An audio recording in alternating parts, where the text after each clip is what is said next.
अब यहाँ पर दो नाम आ गए, एक है नारद और दूसरा विष्णु। विष्णु किसे कहते हैं? वेवेष्टि व्यापनोति चराचरम जगत स विष्णु। जो चराचर जगत में व्याप्त हो रहा है उसे विष्णु कहते हैं। जो संसार के कण कण में वसा हुआ है, संसार का पालन करता है, उसे कौन कहते हैं? विष्णु। तो जो ठेकेदार होगा, शिकायत तो उसी के आगे की जाएगी, हाँ या ना? और शिकायत लेकर के जाने वाला कौन होता है? पत्रकार। बोलो, पत्रकार का क्या काम है? जनता की समस्या को सुने, जनता की आवाज बने और संबंधित अधिकारी तक जनता की आवाज को पहुंचाए। ये किसका धर्म है? ये पत्रकार का धर्म है। और नारद जी कौन है? देवताओं के सूचना प्रसारण मंत्री। देवताओं के कौन है नारद जी? सूचना प्रसारण मंत्री। अच्छा, आज कोई लड़की का नाम नारद रखना चाहेंगे? लड़के का नाम नारद रखना चाहेंगे? नहीं रखना चाहेंगे। क्यों? बोले ये तो चुगलखोर है। नारद जी का कैरेक्टर कैसा दिखाया गया है कि जहां लड़ाई ना हो वहां लड़ाई करा दें, और जहां लड़ाई हो रही हो वहां शांत करा दें, जहां शांति हो वहां अशांति करा दें, और जहां अशांति हो वहां पर शांति करा दें। बोले ये काम किसका है? नारद का। इस तरीके से नारद जी के नाम को बिगाड़ दिया गया है। और केवल नारद जी के नाम को नहीं बिगाड़ा, हर वो पात्र जिसकी हम जय जयकार करते हैं, हर वो पात्र जो हमारी संस्कृति का पुरोधा है, नेता है, हर वो पात्र जिसमें हमारी सनातन परंपरा बसती है, उस पात्र के चरित्र को बिगाड़ने में विधर्मियों ने कोई कसर नहीं छोड़ी। नारद को क्या छोड़ते? नारद को क्या कहा? सूचना प्रसारण मंत्री। तो नारद के जो अर्थ हैं, नार शब्द जो है जल के लिए आता है और दा शब्द देने अर्थ में आता है।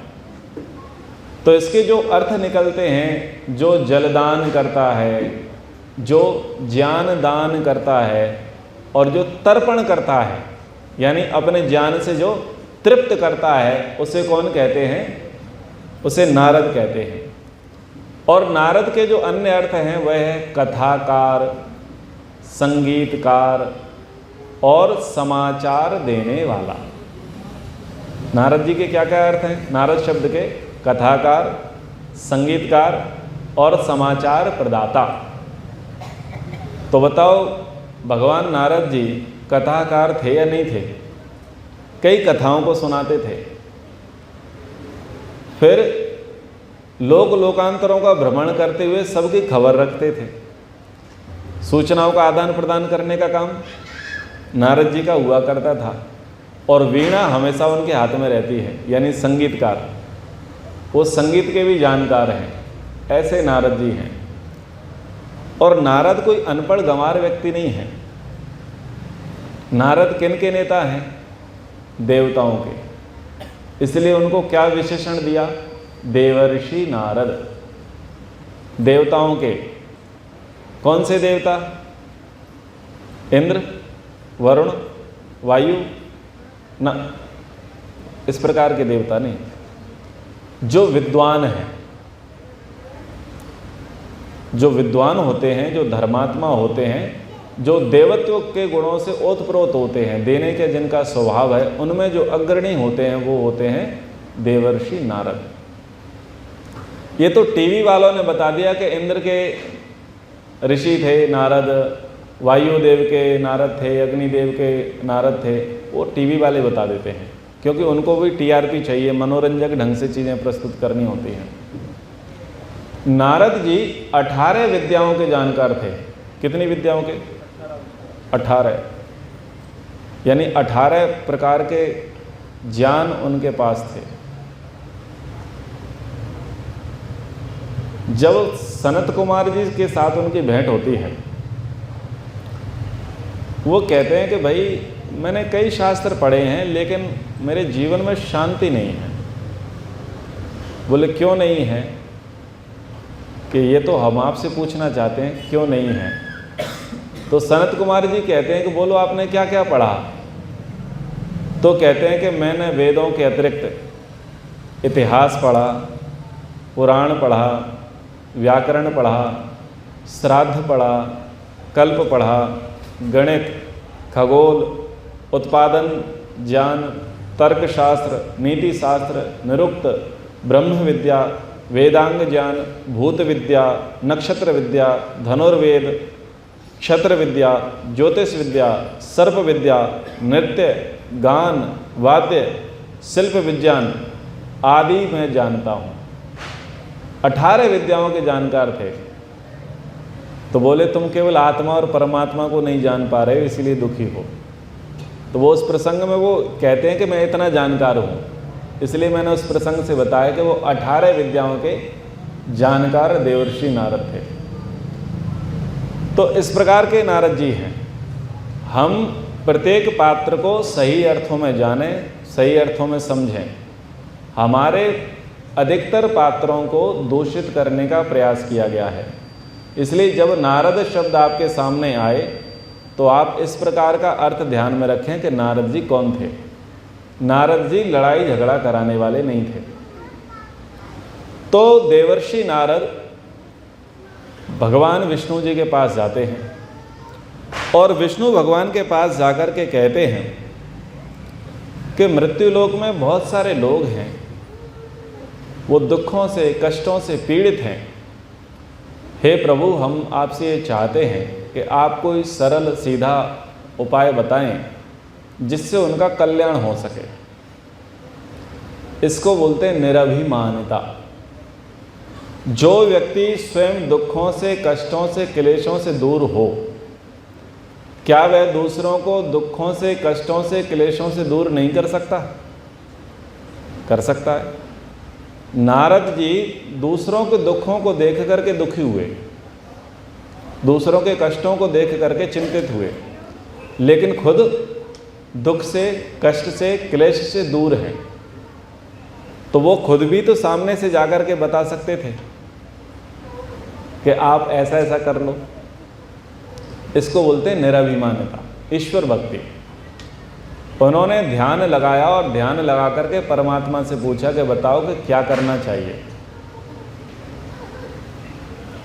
इसको बोलते हैं निरभिमानता। हम कितने भी बड़े जानकार हों, अगर हमारे सामने कोई केस आता है और उसको सॉल्व करने का सामर्थ्य भी यदि हमारे पास है, फिर भी हम एक बार अपने सीनियर से ज़रूर पूछें, अपने गुरु से ज़रूर पूछें, ईश्वर से ज़रूर पूछें ऐसी ऐसी समस्या आन पड़ी है, इस समस्या का समाधान आप किस प्रकार से देंगे। तो सत्यनारायण तो भगवान विष्णु जी से पूछा गया। भगवान विष्णु जी ने कहा कि आपने बहुत अच्छी बातें संसार के कल्याण के लिए पूछी हैं। ये जो संसार के लोग हैं, ये लोभ और मोह से ग्रसित होने के कारण से दुखी हो रहे हैं। जब तक इनके भीतर से लोभ और मोह नहीं जाएगा, तब तक इनके दुखों की निवृत्ति नहीं होगी। तो बोले लोभ और मोह तो कारण समझ में आ गया कि मनुष्य के दुख का कारण है। इस कारण का निवारण बताओ। समस्या ढूंढो, समस्या का कारण ढूंढो और कारण का निवारण ढूंढो। इस प्रकार से समाधान होगा, अन्यथा समाधान नहीं होगा। तो उन्होंने बोला कि सत्यनारायण व्रत का जो व्यक्ति अनुष्ठान करेगा उसके सब दुख दूर हो जाएंगे। तो जैसा कि आपने सुना है कि जो यह सत्यनारायण का व्रत करता है तो भगवान की कृपा से उसे धन धान्य प्राप्त होता है, दरिद्र धनवान बन जाता है, भयभीत भय से मुक्त हो जाता है, बंदी बंधन से छूट जाता है, और संतानहीन को किसकी प्राप्ति होती है? संतान की प्राप्ति होती है। यह आपने सुना है महात्म्य में, यहाँ पर भी है। ये जो सत्यनारायण कथा चलती है, जो समाज में चलती आई है, 18 पुराणों में 13वें नंबर का पुराण है जिसका नाम है स्कंद पुराण। क्या नाम है? स्कंद पुराण में 7 खंड हैं। उन 7 खंडों में एक खंड है जिसका नाम है रेवा, उसको अवंती भी कहते हैं। उस रेवा खंड के 5 अध्याय सत्यनारायण कथा के नाम से विख्यात हैं, जो समाज में चलते हैं। पुराणों की दृष्टि से ये स्कंद पुराण बहुत बड़ा माना जाता है, क्योंकि इसमें 81,000 श्लोक हैं। 81,000 श्लोक हैं। लेकिन प्रामाणिकता की दृष्टि से ये पुराणों की गिनती में नहीं आता। पुराण किसे कहते हैं? तो पुराणों के विषय में कहा है, सर्गस्य प्रति सर्गस्य वंशो मनवंतराणि च वसानुचरितम चैव पुराणम पंचलक्षणम। पुराण के 5 लक्षण बताए गए कि जिसमें ये 5 चीजें हों उसको पुराण कहा जाएगा। क्या?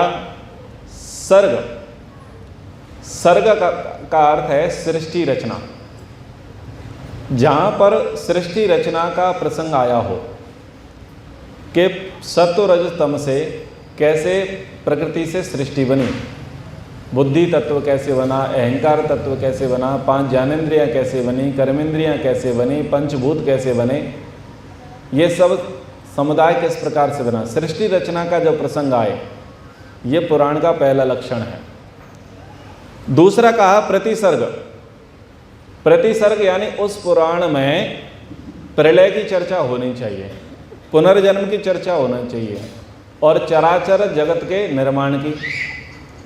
जो चर प्राणी हैं और अचर प्राणी हैं उनके विषय का भी वर्णन होना चाहिए। फिर तीसरी कसौटी कहते हैं वंश। जो सूर्य चंद्र आदि वंश हैं, देवताओं के जो वंश हैं, ऋषियों के जो वंश हैं, उन वंशों का उसमें वर्णन होना चाहिए। फिर कहा मनवंतर। 14 मनवंतरों का उसमें उल्लेख होना चाहिए, ज्ञान होना चाहिए। 14 मनु है ना। अभी कौन सा मनवंतर चल रहा है? 7वां। 7वें मनवंतर का नाम क्या है? वैवस्वत। और अंत में कहा वंशानुचरित।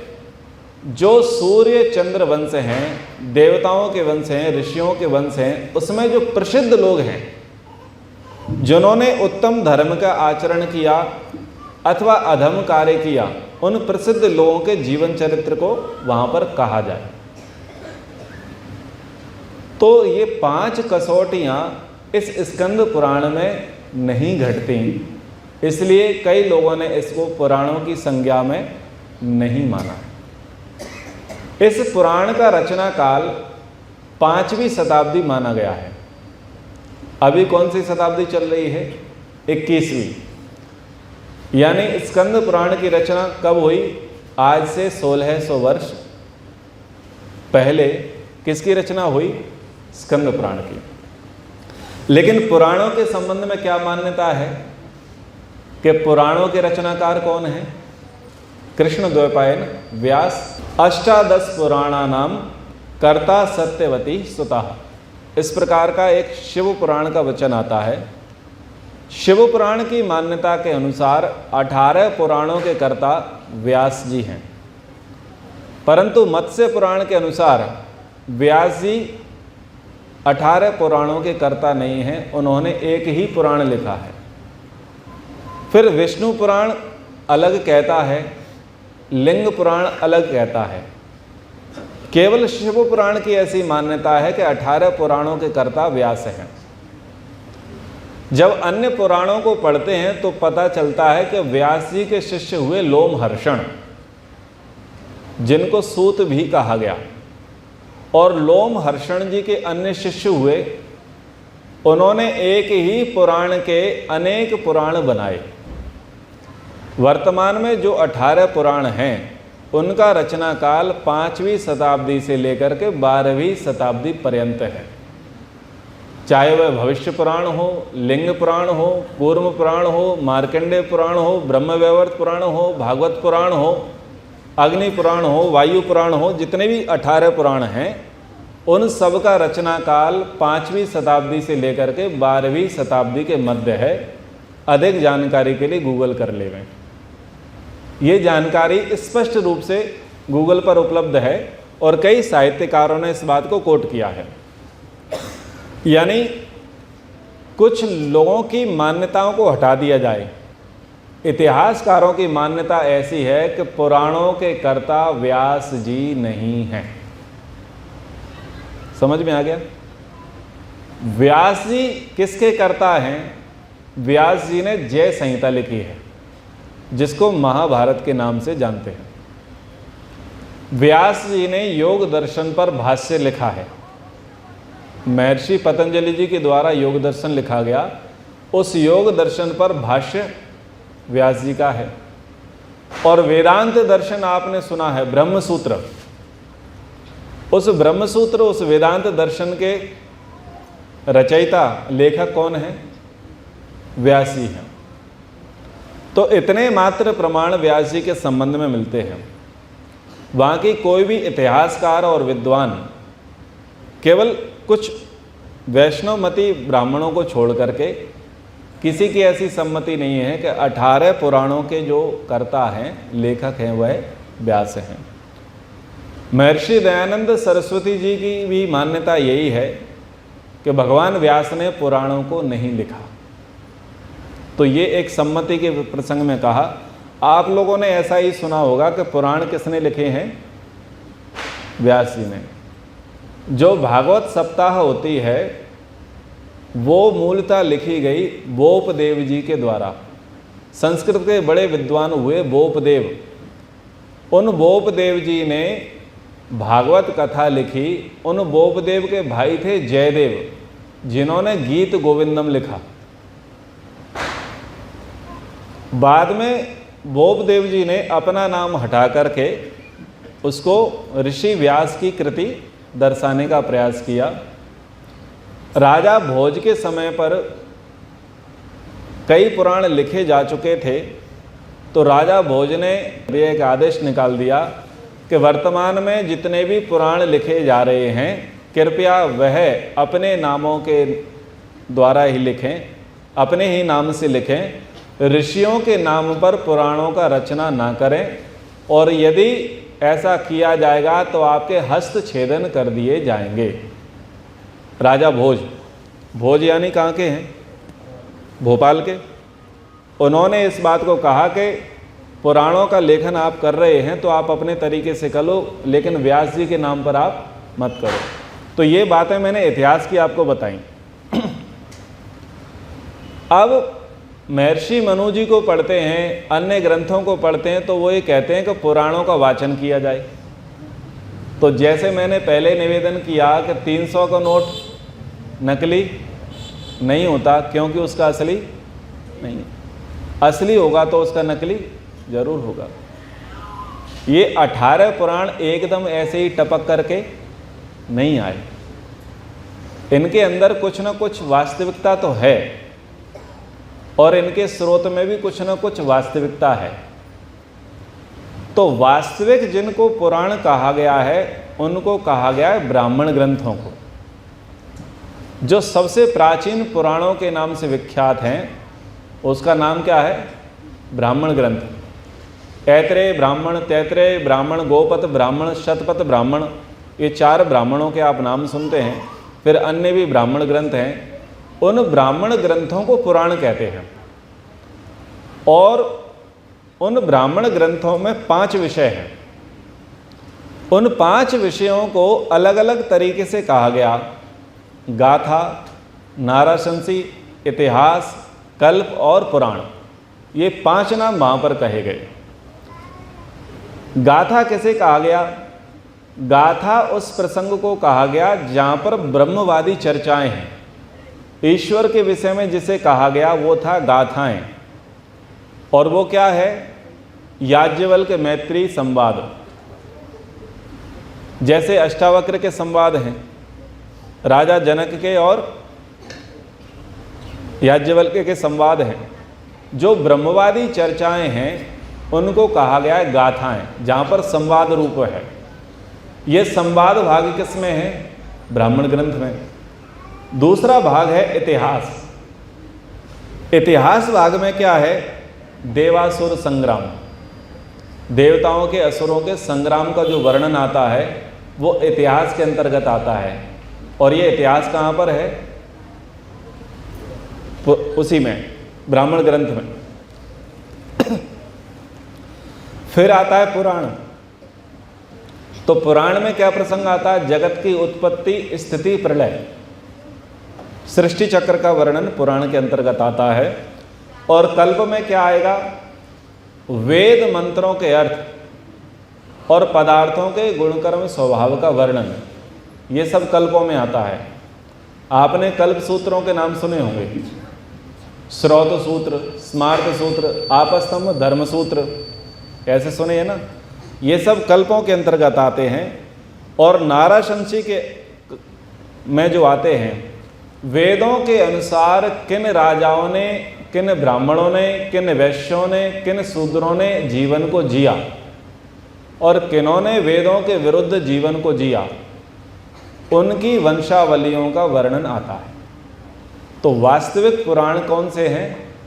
ब्राह्मण ग्रंथ। ये परंपरा चली आई, फिर धीरे धीरे वंशावलियां लिखी गईं, वंशक्रम को लिखा गया, फिर धीरे धीरे धीरे धीरे करके लोमहर्षण के बाद अनेक प्रकार की पुस्तकें छपी, जिसमें अनेक प्रकार के इतिहास लिखे गए और वो 18 पुराणों में तब्दील हो गए। 18 पुराणों में से 5 पुराण ऐसे हैं जो राजाओं की वंशावलियों को कहते हैं। सभी पुराण राजाओं की वंशावलियों को नहीं कहते। उसके बाद क्या हुआ? इन पुराणों पर पड़ गई संप्रदायवाद की छाप और सब संप्रदायवादों वालों ने अपने अपने पुराण स्वीकार लिए। शिव पुराण, वायु पुराण, ये शैव मत ने स्वीकार कर लिया। पद्म पुराण है, भागवत पुराण है, ये वैष्णव मत ने ले लिया। देवी भागवत पुराण है, अन्य पुराण हैं, वो जो है शाक्त मत ने ले लिया। तो अलग अलग मतों ने अपने अपने पुराण बना लिए। तो ये है पुराणों की बात है। क्योंकि जब तक इतिहास नहीं जानोगे, प्रसंग नहीं समझोगे, तब तक सारा प्रसंग ठीक ठीक समझ में नहीं आएगा।